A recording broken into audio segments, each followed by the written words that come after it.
أعوذ بالله من الشيطان الرجيم.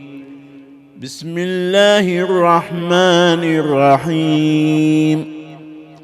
يسبح لله ما في السماوات وما في الأرض الملك القدوس العزيز الحكيم.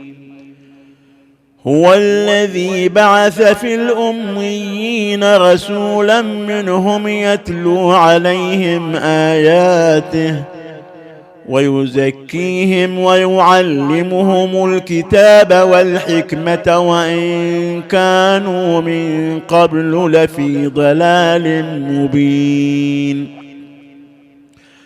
وآخرين منهم لما يلحقوا بهم وهو العزيز الحكيم. ذلك فضل الله يؤتيه من يشاء والله ذو الفضل العظيم. مثل الذين حملوا التوراة ثم لم يحملوها كمثل الحمار يحمل أسفارا بئس مثل القوم الذين كذبوا بآيات الله والله لا يهدي القوم الظالمين.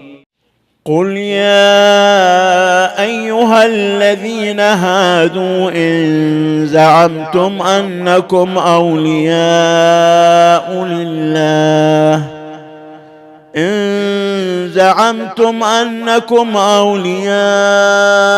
لله من دون الناس فتمنوا الموت إن كنتم صادقين ولا يتمنونه أبدا بما قدمت أيديهم والله عليم بالظالمين.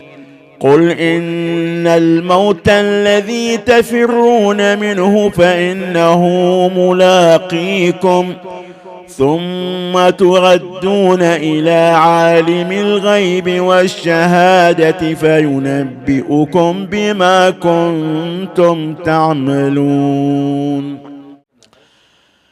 يا أيها الذين آمنوا إذا نودي للصلاة من يوم الجمعة فاسعوا إلى ذكر الله وذروا البيع ذلكم خير لكم إن كنتم تعلمون.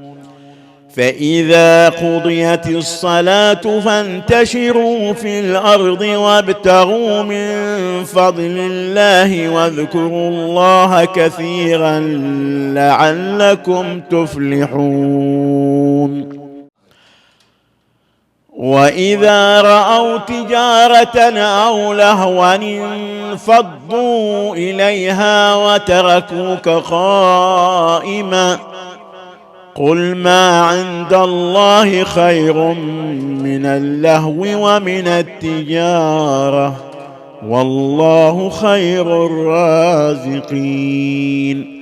صدق الله العلي العظيم.